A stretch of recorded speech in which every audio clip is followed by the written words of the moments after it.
good evening everyone. Ayan, nakapantulog na ako, no? But anyway, ang ginawa ko tong video na to para dun sa mga bagong clients ko na nag-i-inquire sa akin kasi ang hirap ng paulit-ulit, ano? Kaya nakapantulog pa talaga ako. But anyway, pero dun sa mga common queries kapag ka paparead sa akin, okay? The common queries were, una, magkano, okay? I have two kinds of reading, okay? Ang una po is general read. Yung general reading po, it is consists of 21 cards spread. Mas marami pa actually kapag yung bibig ko ayaw talagang tumigil ng kakaread, no? So, yung 21 card spread, malalaman natin doon yung overall energy mo. Ano ba talaga yung nararamdaman mo currently doon sa binabasa kita? Ano yung current feelings, emotions, and situations mo? Ano yung mga bagay na pinapa-improve sa'yo ng baraha? Kamusta ang iyong family? Kamusta ang iyong love life? Kamusta ang iyong career? Kamusta ang iyong finances? And lastly, the last three cards is the miscellaneous. Okay? So, lilinawin ko lang. With regards of that 21 card spread, halimbawa binasahan kita, though may iba't iba siyang section or part ng life natin, possible ang mag-reflect doon kung ano yung dominant na iniisip ng tao. So halimbawa, ako ay magpaparead at ang dominant na pinoproblema ko ngayon is with regards of love life.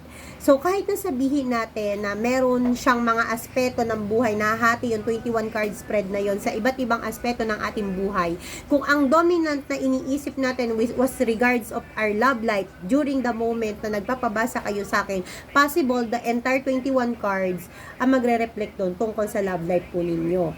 Okay? So, ikaw ang nakakakilala sa sarili mo. So, ikaw din ang nakakakilala kung anong aspeto ng buhay mo magre-reflect or magre-resonate yung sinasabi ng cards. Okay? After the reading, kapag may tanong pa kayo, pag nakulangan pa kayo sa daldal ko, you can ask up to 3 questions. Okay? The second type of reading was the love connection reading. Okay? So, sa love connection reading, tinitignan natin, ang ibibigay nyo doon was name mo at ng partner mo. So, as yung birthday din ninyong dalawa. And at the same time, ano bang malalaman natin sa love connection reading? So, malalaman natin doon kung ano ba yung current situation nyo, current status nyo, anong nangyari ng nakalipas or nagdaang panahon, and currently na nangyayari sa inyo, ano ba yung common na iniisip nyo towards the relationship, and ano yung mga obstacles towards the relationship. Also, malalaman din natin doon, ano ba yung feeling ng partner mo towards your relationship, ano ang feeling mo towards the relationship, ano yung common denominator ninyong dalawa, and lastly, kung goods ba kayo together pa, or kung talagang para kayo sa isa't isa. The love connection reading is worth 500 pesos. Bakit? Dalawang tao po ang aking binabasahan doon. And at the same time po, it is consists of around 3 to 4 decks. 3 to 4 different decks. Ang una po was the Final Rose Tarot. So, this is a card for love life. So, ito yon ginagamit ko para malaman yung mga nauna kong sabihin, ano. And then, secondly, malalaman natin ano yung gustong sabihin sa iyo ng person mo na hindi niya masabi-sabi with the Hidden Truth Oracle. Okay, messages to from him. Also, check natin what's ahead between the two of you with the Love Oracle cards. Okay? Pang-apat na Oracle cards was this, the Romance Tarot card or Tarot deck. Malalaman din natin kung goods ba kayo talaga or kailangan na nga i-end up yung situation ninyo.